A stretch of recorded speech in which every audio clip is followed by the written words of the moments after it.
warahmatullahi wabarakatuh. Alhamdulillah wa syukrulillah ala ni'matil imani wal islam wa kafa bihi man ni'mah. Salatu wassalamu ala asyrafil anbiya'i wal mursalin Sayyidina Maulana Muhammad wa ala alihi wa sahbihi ajma'in, amma ba'd.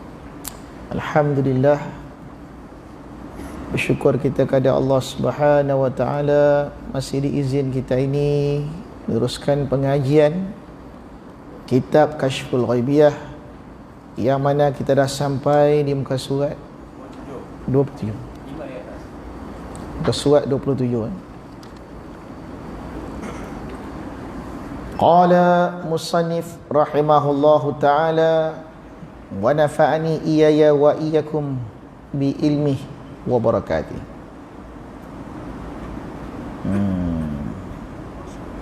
Fasl,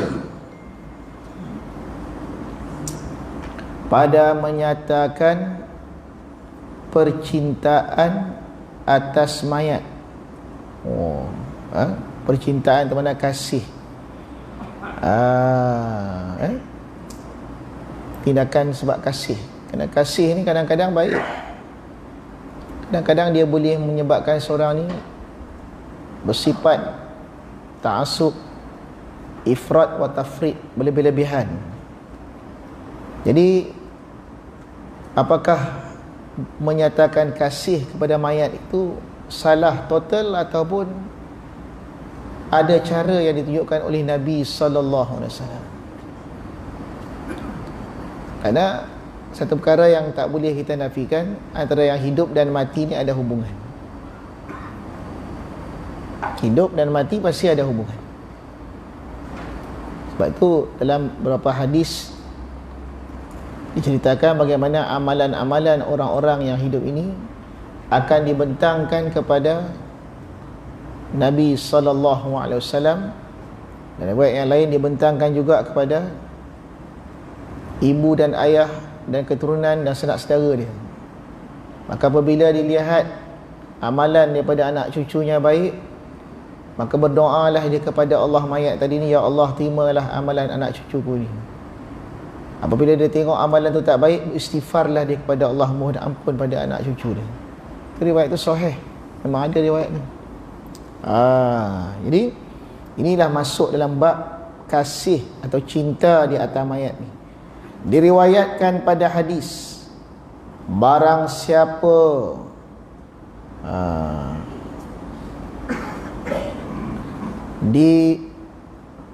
dibahayakan, yang ditimpakan dengan suatu musibah, maka mencari ia.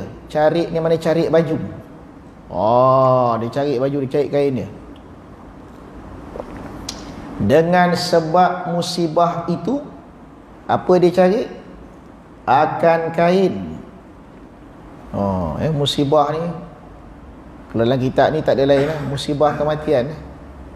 Ada orang meninggal, kita pun nangis-nangis koyak baju. Jadi koyak baju ni tanda tak redha.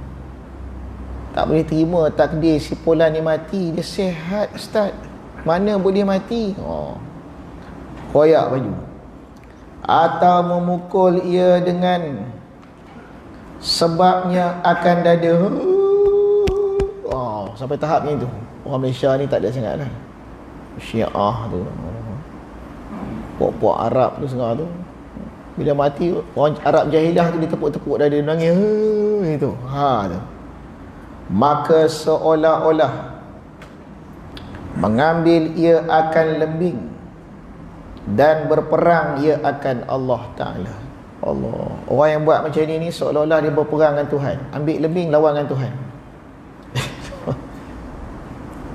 Kerana salah satu yang kita tak boleh nak elak dan kita kena faham, ajal tu di tangan Allah.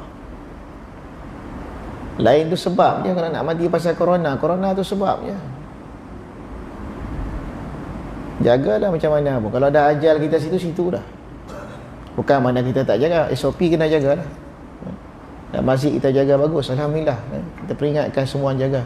Tapi kena ingat juga, jaga itu zahir. hakikat nyawa kita ni di tangan Allah. Jangan lupa tu. Tak boleh lupa. Jangan kita salah. Jangan salah faham. Sudut ikhtiar dan sudut takdir. Ni mengapakah orang ini dikatakan dalam hadis ini seolah-olah mengambil lembing dan berperang dengan Allah? Kerana sekeji-keji orang ni ialah bila dia tak nak redha dengan apa yang Allah takdirkan. Ini yang disebut dalam sebuah hadis Nabi sallallahu alaihi wasallam, man lam yarda bi qada'i wa lam yasbir ala bala'i fatlub rabban siwaya. Siapa yang tak boleh nak redha dengan qada aku ni, tak boleh nak redha dengan takdir, mengamuk dan tak sabar dengan cobaanku, carilah Tuhan selain aku. Tu dia. Kalau kita tengok, kalau kita tak sembahyang, paling-paling dosa je. Tapi kalau tak redha qada Tuhan ni, Allah kata kau pergi cari Tuhan lain. Cari Tuhan lain lah. Apa maksud? Kerana inilah antara perkara yang sangat penting. Rukun iman tu. Sembahyang bukan rukun iman, rukun Islam. Percaya dan qada qadar, rukun iman. Tu. Cerita daripada Nabi alaihi salam, bersabda ia Nabi, barang siapa menghitam ia akan pintu atau kain pada ketika kena bahaya daripada kematian, ditimpa bala, ada sanak saudara dia mati, dihitam je pintu dia, pakai kain pun kain hitam semua, atau memukul ia akan dukan, atau mengerat ia akan pohon. Dukan tu kedai, kerat pokok pula, atau mengerat ia akan rambut, nescaya diperbuatkanlah baginya dengan tiap-tiap urat rambut itu satu rumah di dalam neraka. Allah. Sebab tak redha dengan qada Tuhan, tak boleh terima kematian itu. Dah jaga dah ustaz, SOP mati juga, siapa salah ni? Itu salah. Tak redha. Jangan. Tiada diterima oleh Allah Ta'ala daripadanya amal yang wajib dan amal yang sunat. Ya Allah, selama ada demikian hitam itu atas pintunya, dicat hitam tu dia, cat hitam baju pakai semua, tunjuk protes dengan Tuhan, menunjukkan protes. Kalau berkabung lain ni tunjuk protes. Masya Allah. Allah tak terima amal wajib, tak terima amal sunat dia tu, dan memicik oleh Allah Ta'ala akan kuburnya. Tu dia. Kubur siapa ni? Kubur orang tak redha tu. Dan disangat-sangatkan atasnya hisab, dan melaknat akan dia oleh tiap-tiap malaikat di langit dan di bumi. Maknanya meredai qada Tuhan ni besar sisi Allah. Tak redha dengan qada Tuhan tu, murka semuka-murkanya Allah ni, kita faham daripada apa yang kita baca. Murka semuka-murka ni. Tu dia. Lepas tu dia kata apa lagi? Dan disuratkanlah atasnya 1000 kejahatan, dan berdiri daripada kuburnya padahal bertelanjang ia. Dan barang siapa mencari kain kerana mengena bahaya, kena musibah lah, atau mencari ia akan leher bajunya, baju koyak, nescaya mencari oleh Allah akan ugamanya, dan jika menampar ia akan pipinya, nangis-nangis, tepuk pipi ni, atau menggaru-garu ia akan mukanya, kau itu, nescaya diharamkan oleh Allah Ta'ala atasnya menilik kepada mukanya Allah, wajah Allah yang amat mulia. Melihat pada zat dan sifat Allah tu diharamkan. Allah. Begitu berat hukuman pada orang yang tidak dapat menerima takdir Allah itu. Ini yang kita faham daripada apa ibarah yang disampaikan dalam kitab ni. Sebab tu kadang-kadang ni mungkin dekat tempat kita ni kita tak apa nampak. Sebab tu banyak teks-teks yang menceritakan tentang bagaimana fuqaha menghukumkan makruh, ada setengah kata haram, majlis-majlis yang dibuat setelah mayat dikuburkan, dan dinamakan majlis itu majlis maktamun, artinya majlis meratap. Ini yang kadang-kadang keliru ni. Jadi bila kitab itu dibaca di negeri-negeri negara kita ni, diterjemahkan maktam tu sebagai kenduri arwah. Nampak tak kekeliruan ni? Kita tengok dalam kitab Syafi'i pun kata makruh, ada kata haram, bid'ah membuat kenduri maktam, yakni kenduri tahlil arwah. Kacau. Padahal maksud di situ maktam tu majlis di mana setelah seseorang tu mati di negeri Arab jahiliah dulu ni, berkumpullah sanak saudara ni meratap, menangis. Tak ada kerja lain, bukan baca Allah ke baca, tak ada. Menangis ramai-ramai. Tarik baju, koyak baju. Ini yang dicela dalam syarak. Ini bid'ah munkarah ni. Ni yang ditentang. Kita mana ada baca la ilaha illallah, baca selawat, doa, lepas tu makan. Tu je pun tak ada. Mat'am ni ada lah, maktam tak ada. Tu'am, makan. Tu kita kekeliruan tu. Tengok. Dan tersebut di dalam khabar tu hadis, apabila mati seorang anak Adam, maka berhimpunlah segala keluarganya meratap. Meratap maktam tu. Tu. Berbiji sabak. Biji sabak ni makna meratap, menangis akan berbiji sabak, mengadu-ngadu. Di dalam rumahnya berdirilah malaikat maut atas pintu rumahnya. Maka berkatalah ia malaikat bagi segala mereka yang meratap-ratap berbiji sabak ni, menangis meraung-raung. Itu maksud itu. Apa kata dia? Maka berkatalah ia malaikat bagi segala mereka itu, apalah ini berbiji sabak, apa dia meraung-raung ni? Maka demi Allah, tiada aku mengurang daripada salah seorang daripada kamu akan amal, dan tiada aku kurangkan rezeki, dan tidak aku zalimkan seorang pada seorang kamu. Kata malaikat maut, aku bukan aku kurangkan amal kau ke, aku kurangkan rezeki kau ke, aku buat zalim ke. Kata malaikat maut, macam dia salah pula cabut nyawa. Dan jika adalah mengangkatkan suara kamu itu daripada aku, maksud dia apa ni? Dan jika adalah kau meraung-raung, tu angkat suara tu, daripada kerana aku cabut nyawa, maka bermula aku, kata malaikat maut, aku ni hamba yang kena suruh. Allah suruh aku cabut, bukan aku nak cabut. Dan jika ada ia daripada mayat, maka ia digagah orang akan dia. Kalau mayat ni mati ni bukan sebab suka-suka, memang dah ditentukan mesti mati. Dan jika ada ia daripada Allah Ta'ala, maka bermula kamu ni jahil lah. Kamu ni jahil, kamu tinggi suara ni sebab kamu tak puas hati dengan Allah. Kamu ni jahil dengan Allah. Maka demi Allah, bahwasanya bagi aku pada kamu itu lagi akan kembali mengambil nyawa kamu. Ni protes malaikat maut.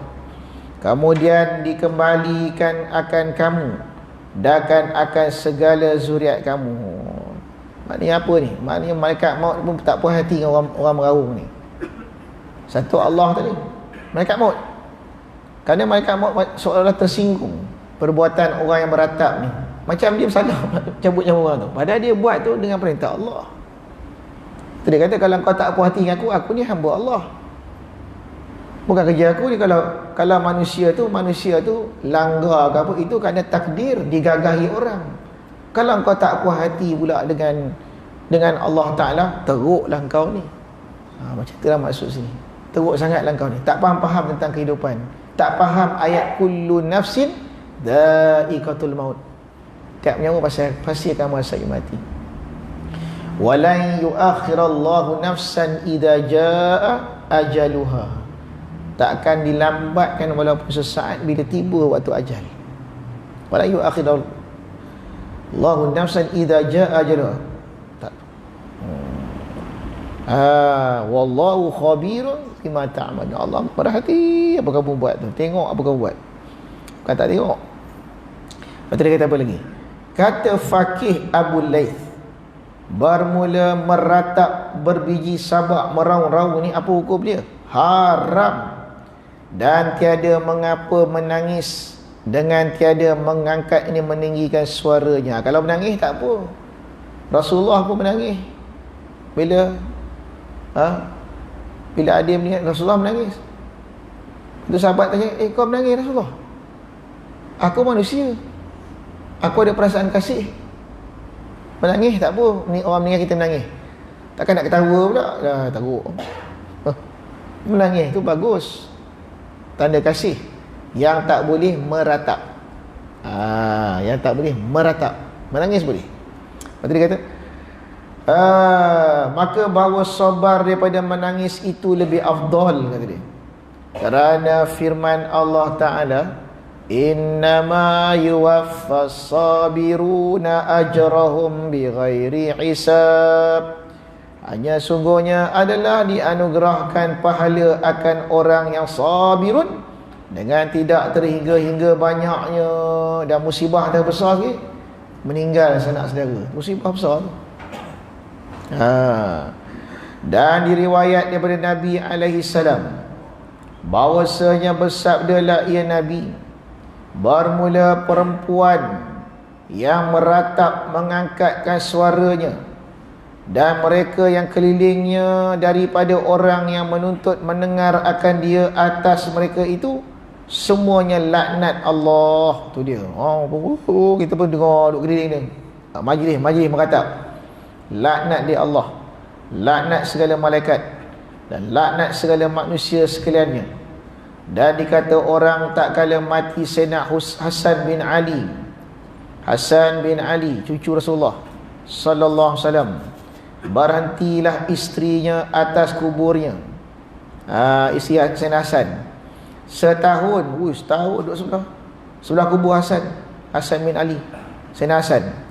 Maka tak kala adalah pada kepala tahun yang kedua, masuk tahun kedua, awal tahun kedua, dia angkatkanlah akan tabut peti. Maka mendengarlah mereka itu akan suara daripada pihak kuburnya, adakah kamu dapatkan akan barang yang ketiadaan oleh kamu? Tengok suruh, kau dapat tak apa yang kau nak? Kau duduk setahun ni dapat apa tak? Dan mendengar oleh mereka itu akan suara daripada pihak yang lain pula, tetapi jahat kamu, maka berpalinglah kamu. Ditegur, teguran daripada Allah. Kerana susah nak terima Sayyidina Hasan dengan isteri duduk begitu, ditegur. Sebab tu masalah orang perempuan menziarah kubur ni, dia ada dua riwayat. Ada riwayat yang Nabi melarang, ada riwayat Nabi membolehkan. Jadi ulama-ulama mengambil kesimpulan, bagi orang perempuan menziarah kubur ni, hukum dia makruh. Makruh orang perempuan ziarah kubur, kecuali kubur-kubur para awliya, para syuhada, para salihin. Apa sebab? Kerana orang perempuan ni hati dia tak sama macam orang lelaki. Mereka ni mahallul huzni, tempat sedih. Jadi kadang-kadang sedih tu tak boleh nak kawal. Memang kejadian dia begitu. Maka tak digalakkan menziarah kubur, kecuali kubur-kubur para wali, para nabi. Kerana itu menambah iman pula. Dia ziarah kubur tu tambah sedih, tambah iman. Kalau ziarah tu menambah iman, Menziarah ulama itu tak ada soal. Itu sesunat-sunat, semustahabnya tu, disuruh kita ziarah. Tapi kalau menziarahi keluarga sendiri ni, yang ni maka tak digalakkan bagi orang perempuan, digalakkan bagi orang lelaki. Kenapa? Kerana orang perempuan tu mahallul huzni, tempat sedih. Maka tak kala adalah kabis. Dan riwayat daripada Nabi sallallahu alaihi wasallam bahwasanya tak kala matilah anaknya Nabi sallallahu alaihi wasallam, Ibrahim alaihissalam, mengalirlah air mata Nabi, menangis Nabi.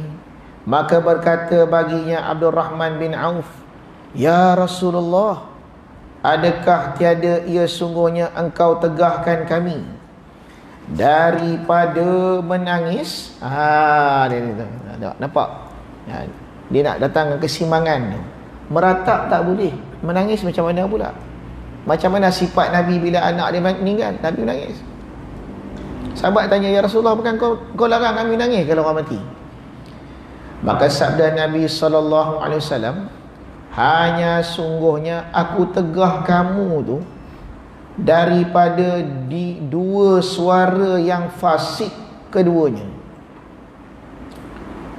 Lagi bodoh, lagi budak, apa itu? Lagi budak keduanya, dan iaitu suara Nuh. Bukan Nuh tu, Nuh. Yang aku tegah ni." Nabi terangkan. Sahabat bertanya, "Kan kau tegah kami nangis?" Nangis itu benda yang umum. Ini cara sahabat belajar ni. Cara sahabat mengaji. Kerana menangis macam-macam nangis. Nangis dengan suara keras, nangis sampai meratap, nangis teresak-resak, nangis tak keluar suara, nangis macam mana. Umum kata nak nangis tu. Maka Nabi menerangkan, yang aku nak larang tu bukan semua jenis nangis. Nangis yang macam mana? Nangis yang iaitu suara Nauh, bukan Nuh tu, Nauh tak apa. Nauh itu mengangkatkan suara dan menyanyi-nyanyi. Dan ini aku larang. Yang tu yang Nabi larang. Nauh. Orang kita kata apa? Meratap lah. Meratap. Nauh tu meratap. Suara sampai keluar suara ratapan. Suara meratap. Nauh. Yang ni aku larang. Dan daripada menggaru-garukan muka dan memecahkan leher baju, tarik leher baju tu. Yang ni aku larang. Dan tetapi ini mana? Ini air mata keluar ni. Rahmat yang telah menjadikan akan dia oleh Allah Ta'ala di dalam hati yang kasih sayang. Masya Allah. Ini menarik kalau kita ni nah Rabiul Awal tadi. Tak lama lagi dalam Maulid Nabi, Maulid Rasul. Nabi ni Nabi Mahabbah. Dia pengajian tauhid, fiqh, tasawuf ni lebih kita kena faham tauhid, fiqh, tasawuf kita belajar ni. Inilah dia bentuk batin dan zahirnya Nabi SAW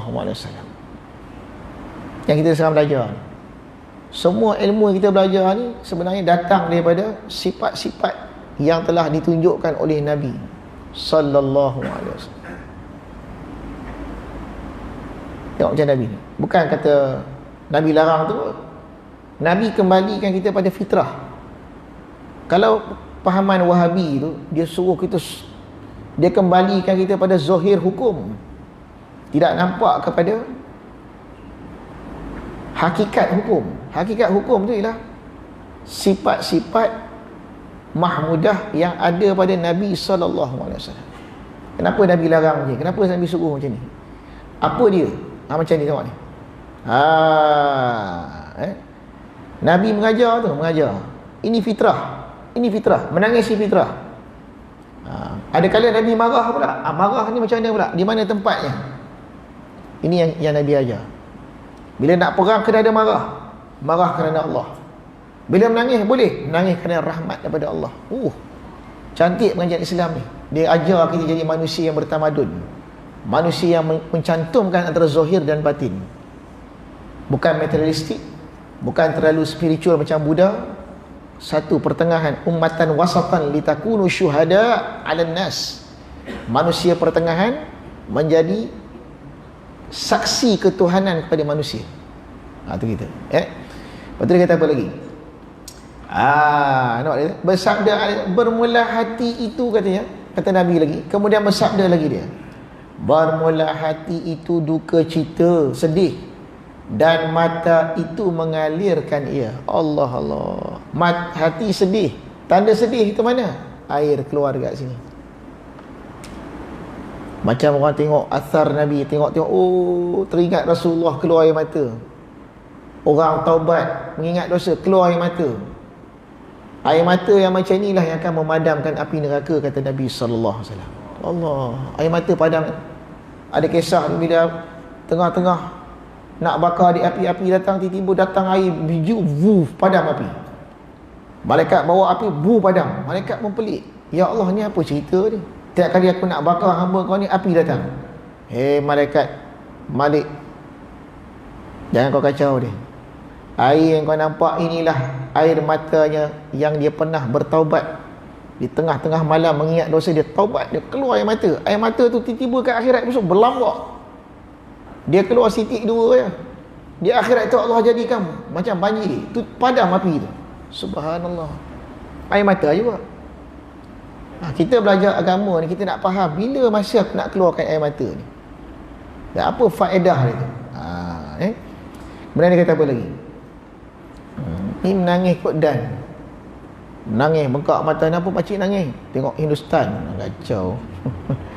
Dan riwayat daripada Wahab anak Kisan radhiyallahu anhu, bahawa Sayyidina Umar melihat ia akan seorang perempuan, berteriak ia atas mayatku, teriak. Maka menegahlah ia Sayyidina Umar akan perempuan itu. Maka bersabda Nabi alaihissalam, tinggal olehmu akan dia, biarkan dia. Hei Abu Hafsin. Maka bahawa mata itu menangis dan nafas itu kena bahaya, nafsu itu kena bahaya ia. Dan masa agama Islam itu sangat baharu. Tadi ada perempuan menangis, tapi masa tu Islam baru ni. Jadi Sayyidina Umar marah, jangan menangis. Jangan marah dia. Biar dia baru kena musibah tu. Ni Islam baru sangat. Kalau kau marah nanti dia lari pada Islam. Biarkan dulu. Biar dia menangis. Tengok Nabi. Tengok macam mana Nabi SAW mengajar Sayyidina Umar macam mana nak pimpin manusia ni. Bukan main tegah je, haram. Ada cara dia. Faslun, pada menyatakan sabar atas bahaya. Mana sabar atas musibah.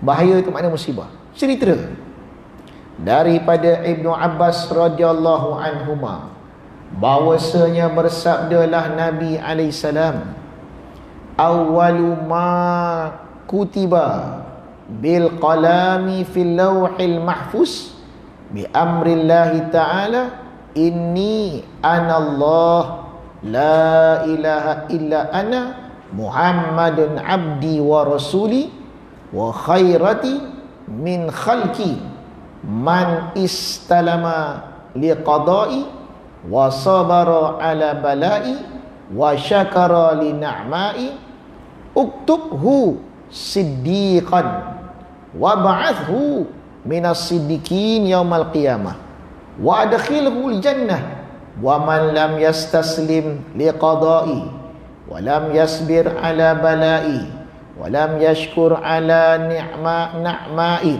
falyakhruj min tahti sama'i wal yatlub rabban siwa'i. Allah. Pertama-tama yang disurat dengan qalam pada Lauh Mahfuz. Tentulah benda yang ditulis oleh qalam di Lauh Mahfuz, benda yang paling mustahak mula-mula sekali. Apa dia tulis? Dengan titah Allah Ta'ala, bahawa sungguhnya akulah Allah, tiada Tuhan hanya aku, la ilaha, dan Muhammad tu hamba-Ku dan pesuruhku. dan yang terlebih baik daripada segala makhluk. Dan barang siapa menyerahkan dirinya kepada hukumku dan sabar ia atas balaku dan syukur ia akan nikmatku, nescaya ku suratkan akan dia daripada jumlah hamba-Ku yang sidikin. Tu dia jadi hamba orang sidikin. Dan ku bangkitkan dia pada hari kiamat serta orang sidikin, dan ku masukkan dia akan syurga. Dan barang siapa tiada menyerah bagi hukumku, serah hukum makna redha dengan takdir Allah. Hukum ada dua, hukum syar'i, hukum takdir. Ni cerita hukum apa ni? Hukum takdir.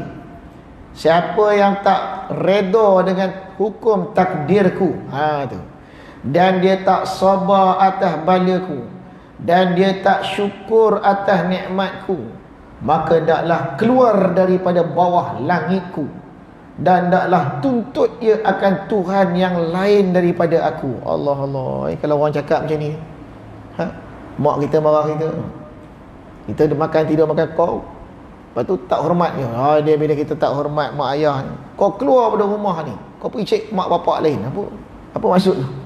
Habis marah tu. Ni habis murka lah Allah. Telah berkata Faqih Abu Laith rahimahullah ta'ala, bermula sabar atas bala dan mengingat sebut Allah ketika bahaya itu, setengah daripada barang yang wajib atas manusia, dari kerana bahawasanya apabila menyebut ia akan zikrullah pada demikian tempat itu, masa kena bala tu dizikir, zikrullah, diingat Allah, nescaya redalah ia daripadanya dengan qada Allah dan menghinakan bagi syaitan. Dan berkata Sayyidina Ali bin Abi Talib karramallahu wajah, bermula sabar tu 3 perkara. Yang pertama sabar atas taat, yang kedua sabar daripada maksiat, yang ketiga sabar atas bala. 3 jenis sabar. Siapa sabar atas taat, maksud sabar taat macam mana? Sabar dan buat taat, hari-hari istiqamah sembahyang subuh, zuhur, asar, maghrib, isyak, tak pernah tinggal. Sabar dan taat. Susah macam mana pun buat juga. Dan saya memberi akan dia oleh Allah Ta'ala hari kiamat 100 darjat. Tiap-tiap 1 darjat barang atas langit dan bumi. Siapa sabar atas maksiat pula, sabar tak buat maksiat, memberi akan dia Allah pada kiamat 600 darjat. Tiap-tiap 1 darjat barang atas langit dan bumi. Barang siapa sabar atas bala pula, dan saya memberi akan dia oleh Allah Ta'ala akan pahala dengan tiada terkira-kira. Ini paling besar sekali, sabar atas bala. Payah nak buat. Faslun pada menyatakan keluar nyawa pada badan. Wallahu a'lam. Ada soalan ni? Ya. Soalan ni ke depan sikit pada neraka Ustaz. Boleh tak? Okey. Nabi Adam alaihissalam pernah bertanya, wahai Tuhanku, berapakah jumlah mereka yang bakal dimasukkan ke dalam neraka? Maksudnya dari kalangan anak keturunannya. Allah SWT berfirman, setiap jumlah 1000, maka orang yang akan dihumban ke dalam neraka seramai 999 orang. Sebaik sahaja para sahabat mendengar sabda Nabi SAW, mereka terkejut, bulu roma mereka berdiri. Rasulullah SAW menjawab, bergembiralah kamu, kerana di antara 1000 itu 999 ialah Ya'juj dan Ma'juj, sedangkan dari kamu hanya seorang saja. Soalan saya, apa yang dimaksudkan 999 orang ni Ya'juj dan Ma'juj, Ustaz? Menarik ada tu Jadi ada hadis menyatakan, Nabi kata daripada 1000 orang yang ada kat dunia ni, 999 masuk neraka.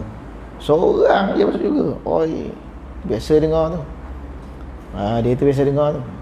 Cuma sambungan tu tak pernah dengar itu. Yang kata Nabi kata, gembiralah kamu yang 999 tu Ya'juj Ma'juj. Ya'juj Ma'juj ni makhluk Allah.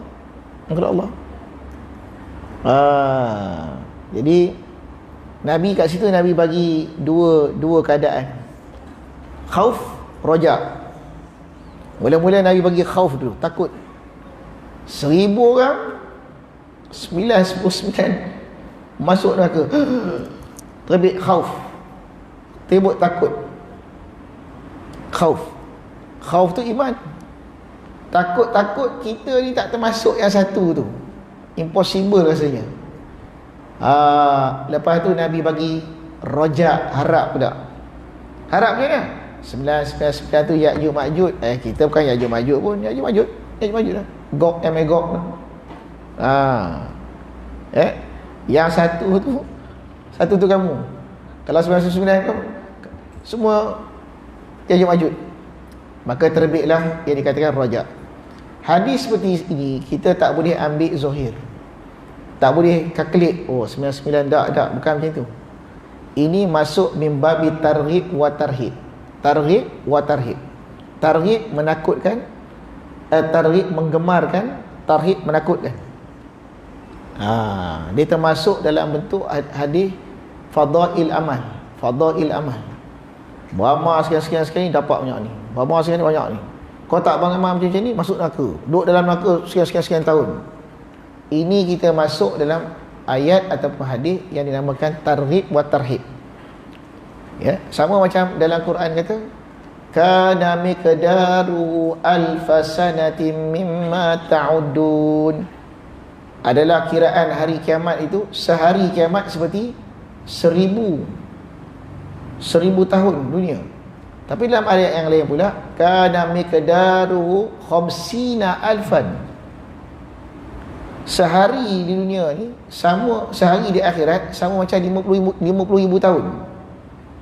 Pernah dipersoalkan soalan ni pada para ulama oleh orang Kristian. Orang tanya, Kristian kata, tengok ni Quran, kau kata Quran ni betul, kejap kata sehari macam 1000 tahun. Dan surah Al-A'raj tu kata 50,000 tahun pula.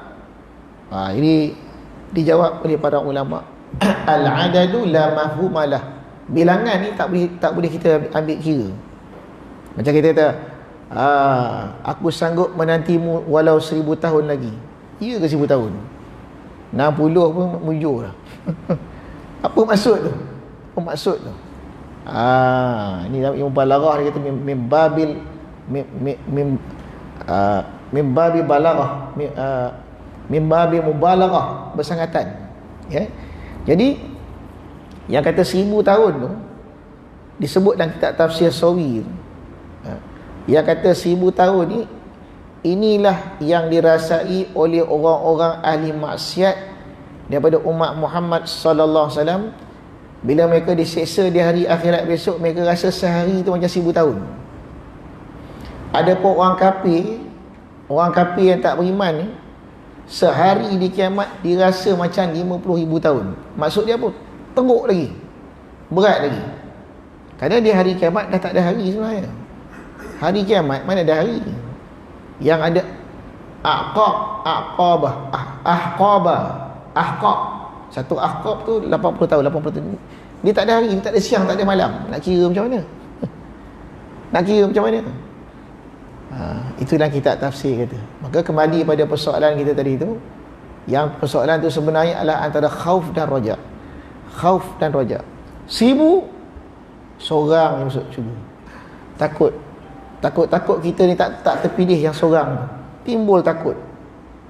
Kemudian dah 1000 tu pula, kebanyakan Ya'juj Ma'juj yang perangai macam tu, yang jadi Ya'juj Ma'juj ni bukan kau seorang. Timbul roja, harap pula dah. Timbul harap. Jadi seimbang lah. Taklah takut sampai putus asa dan taklah harap sampai lalai. Duduk tengah-tengah. Ni maksud dan mafhum daripada hadis itu yang perlu kita perhatikan, bukan angka tu. Jadi benda macam ni biasa Nabi jawab. Yas'alunaka anil ahillah. Berkatalah orang-orang para sahabat bertanya pada Rasulullah, ya Rasulullah, bertanyalah mereka tu, kata Allah Ta'ala, sahabat tanya, ya Rasulullah, anil ahillah, tentang bulan. Sahabat tanya Rasulullah, ya Rasulullah, kenapa bulan ni kadang-kadang macam tandan pisang, kadang-kadang dia bulat, kadang-kadang dia setengah. Soalan tu macam soalan sains tu. Nabi jawab apa? Turun ayat Quran. Wa fiha mawaqitu linnas. Wa fiha, Nabi jawab dengan jawapan yang lebih penting, kau faham. Bukan pasal bulan tu, tak payah naik atas bulan. Yang penting kau faham, bulan ni berubah ni untuk menyatakan masa bagi kau. Kau boleh ukur masa. Waktu Qamariyah, sebulan tu berapa hari? Sebulan macam ni. Bulan ni dah tengah bulan, ini hujung bulan, ini awal bulan. Itu sebenarnya yang lebih penting kau faham daripada kita faham apa tu bulan. Betul, ada orang tanya saya, Ustaz, macam mana jawapan orang naik ke bulan, sampai kat bulan, lepas tu nak sembahyang hadap kiblat, macam mana Ustaz? Sebab dalam surat khabar jawab macam inilah, dia kena menghadap ke bulan tu. Lepas tu tengok kat mana paling dekat dia terbang, nak hadap Kaabah macam mana? Saya jawab senang je. Siapa suruh naik bulan? Siapa suruh naik bulan? Allah tak suruh pun. Bila ditanya pada Rasulullah pun tak terang macam mana bulan tu. Rasulullah kata, wa fiha mawaqitu linnas. Yang penting kau belajar masa tu ditentukan dengan bulan. Waktu Qamariyah. Bukan kau suruh pergi naik bulan kaji, tak payah. Cukup tu tanda kuasaan Allah. Tak perlu. Wallahu a'lam. Ya?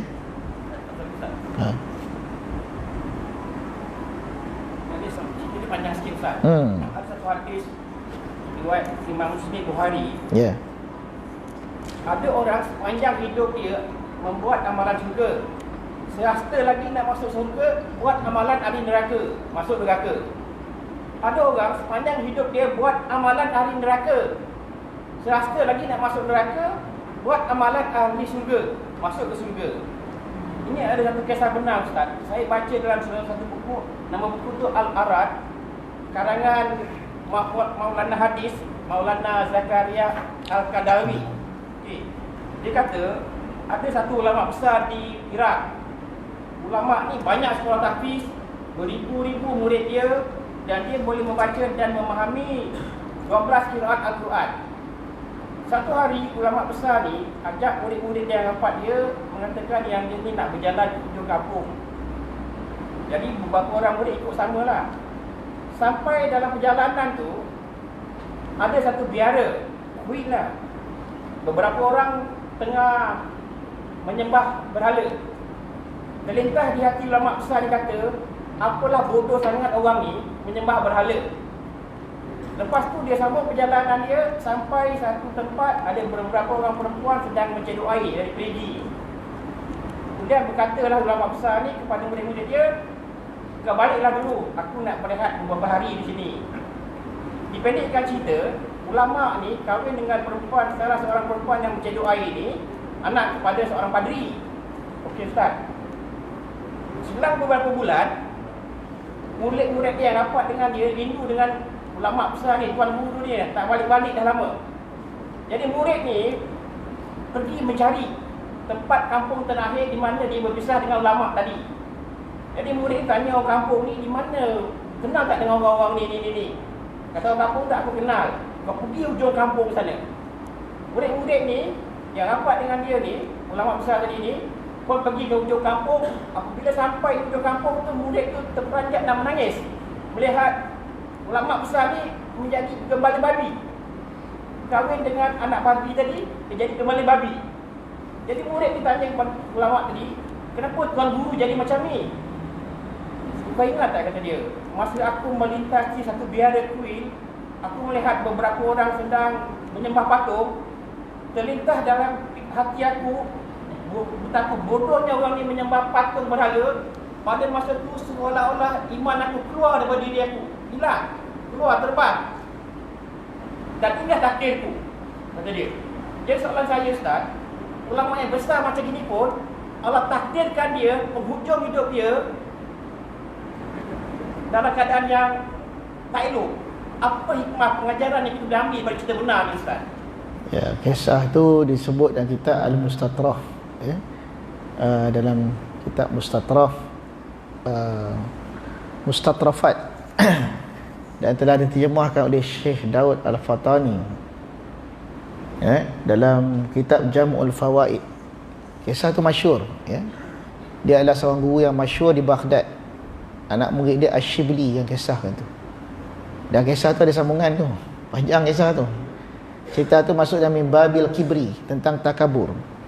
Apa pengajaran yang kita dapat daripada kisah itu sebenarnya? Sama macam kata tadi, targhib wa tarhib. Targhib wa tarhib, menakutkan kita ini. Sampai sealim itu sekalipun, ilmu kita dah jadi ulama sebesar itu pun sekali, janganlah kita sangka Allah Ta'ala ni tak boleh bolak ke hati kita ni balik jadi sekupur-kupur orang. Sekupur-kupur orang. Kerana hati manusia tu baina usma'in, seolah-olah di antara dua jari Allah. Macam ni, terbalik anytime. Lepas tu digalakkan kita, diingatkan kita, jangan lupa membaca doa Rabbana la tuzigh qulubana ba'da idh hadaitana. Jangan kau paling hati kami lepas kau beri petunjuk. Ya, itu masuk dalam Babil Kibri, bab kibri. Dia terlintas di hati ulama itu. Ulama tu anak murid dia tu berpuluh ribu tu. Beribu anak murid dia tu yang jadi muhaddisin dan sebagainya. Jadi bila dah jadi ulama besar ni, dia punya ujian pun lagi besar lah. Kalau kita terlintas, dia tak ada apa-apa pun. Tapi ulama ni dia lintas, dia rasa takabur, dia rasa dia pandang lekeh pada makhluk Allah. Maka Allah jadikan dia tu jatuh cinta pada anak Pedri. Bukan anak Pedri, anak raja tu. Anak raja Kristian, seorang amir, seorang pemerintah Kristian. Maka anak raja tu, kalau kau nak kahwin dengan anak aku ni, boleh cukur kepalamu, botakkan kepalamu itu, pakai baju ahli Pedri ni, dan gembalalah kambing, tukar agamamu. Semua dia buat. Dia tukar agama dia, dia pakai baju gembala tu. Tapi barakah daripada doa anak ni, anak murid ni, ni kita anak murid, sangka baik yang guru. Kalau kita tendang buang dah, berdoa. Tengok tok guru tu sedih, dia jumpa tok guru dalam keadaan tu, tanya anak, ayat Quran apa yang kau ingat lagi? Habis semua, aku dah tak ingat dah, ingat satu je. Hadis pun semua aku tak ingat satu je, man badala dinahu faqtuluh. Siapa ganti agama dia, bunuhlah dia. Sedih kita tu. Asyibli nak balik pun tak nak balik, tunggu. Berdoa pada Allah. Akhirnya Allah Ta'ala ubah balik hati tok guru dia ni. Dimandikan dia jadi Islam. Jadi balik Islam, balik ke negeri dia balik, ya, dan gembiralah suruh penduduk Baghdad. Tak habis cerita lagi tu, satu hari datanglah ketukan pintu kat rumah ni, ketuk pintu. Ketuk pintu, bila buka, rupa-rupanya perempuan yang tadi tu, yang pernah jadi isteri, datang. Pucat muka dia. Kau datang ni buat apa ni? Aku ni mendapat mimpi berjumpa dengan satu orang yang cantik mukanya, menyuruh aku ni datang pada engkau. Dia suruh aku pejam mata, aku buka, tak aku dah berada kat sini. Rupanya Rasulullah datang dalam mimpi dia. Jadi perempuan ni masuk Islam. Tapi dikarenakan ulama' ni dah pernah kena sekali, dia tak nak kena dua kali. Dia kata, tak apalah, kalau kau nak duduk sini, kau duduk dalam rumah ni, jangan keluar-keluar.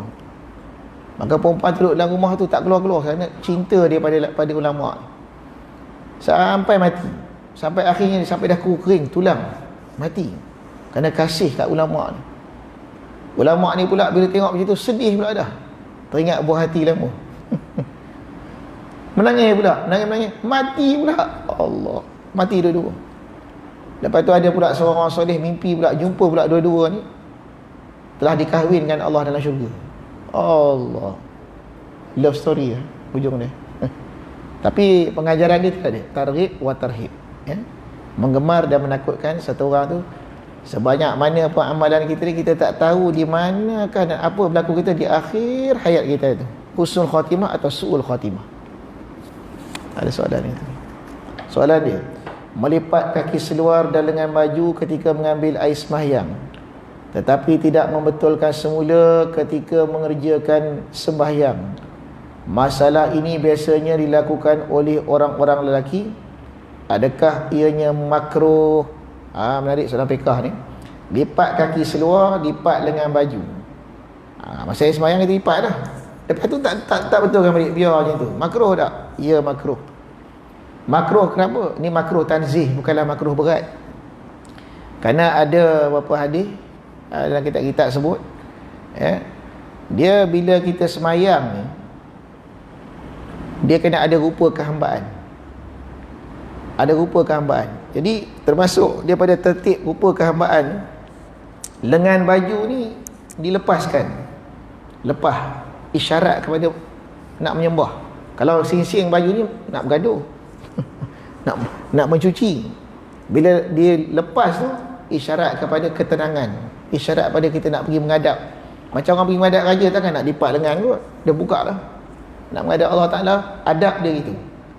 Begitu juga bila satu orang tu menyingsing kain kaki seluar dia tu, itu tanda nak pergi kerja, nak pergi buat kerja. Bila dia turun dengan itu tanda dia sedang nak pergi masuk menghadap. Maka disuruh buka. Hatta rambut pun makruh diikat. Mengikat rambut ketika sembahyang tu makruh, disuruh lepas biar dia menghadap Tuhan, turun ke bawah macam tu. Hatta tangan ni pun disuruh bengkok sikit ke depan ketika takbir, menghadap kepada Allah. Itu sebenarnya kenapa yang kata makruh lipat tangan, makruh lipat baju tu. Bukan masalah tak boleh, masalah adab ketika menghadap Allah, itu saja. Dan makruh tu tanzih, makruh ringan. Ustaz basah lah ustaz. Basah ni atharul ibadah, atharul ibadah, kesan ibadah. Kalau kita lap, makruh. Ni kesan ibadat ni. Sama macam orang mati syahid, darah dia tu makruh dihilangkan. Seorang kata haram dihilangkan. Darah tu bukti dia berjuang jalan Allah. Maka kesan daripada wuduk itu biarkan. Nak pakai baju buka je, biarlah dia. Ini kesan ibadat. Itu jawapannya. Wallahu a'lam. Ada lagi? Satu lagi.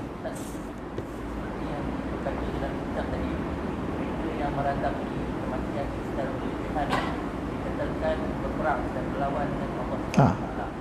Bagaimana golongan seperti Syiah, mereka cenderungkan diri mengenang kembali kematian Sayyidina Husain. Menarik soalan ni. Ada orang tanya masalah amalan Syiah tiap-tiap 10 Muharram mengingat kematian Sayyidina Husain. Bukan takat meratap, dia paling low kelas, dia tepuk dada, tepuknya.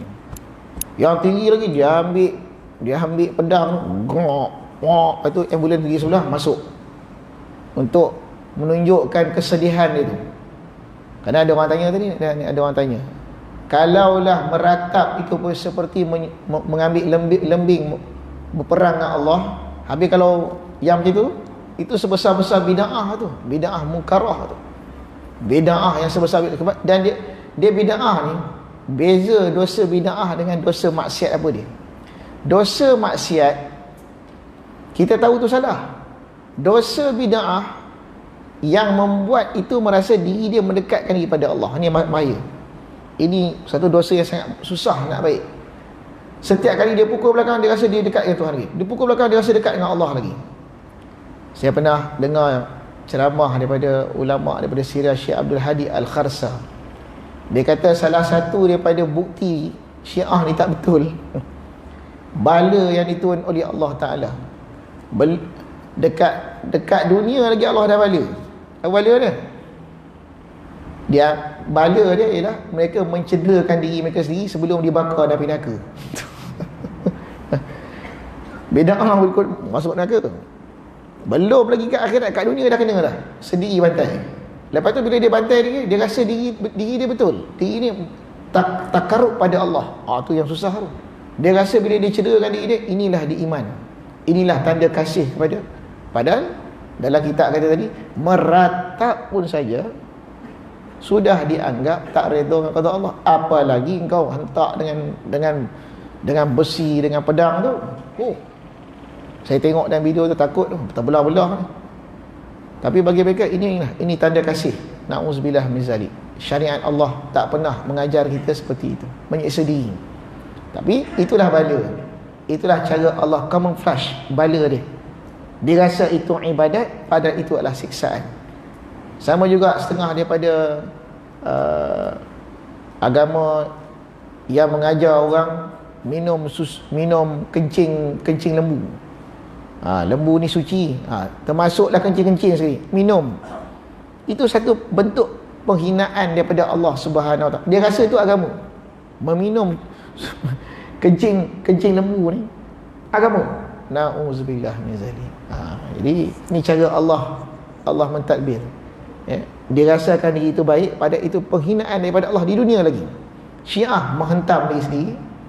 Sebagian pada kaum Hindu minum pula kencing lembu tu. Na'udzubillah. Tapi dalam syariat Islam kita, syariat mutahharah kita ni, tak pernah kita diajar minum darah. Na'udzubillah. Tak ada dalam syariat Ahlussunnah wal Jamaah mengajar benda macam tu. Makan benda-benda keji, makan benda-benda busuk, malah dihukum makruh pula lagi. Wallahu a'lam. A'udzubillahi minasyaitonir rajim. Bismillahirrahmanirrahim.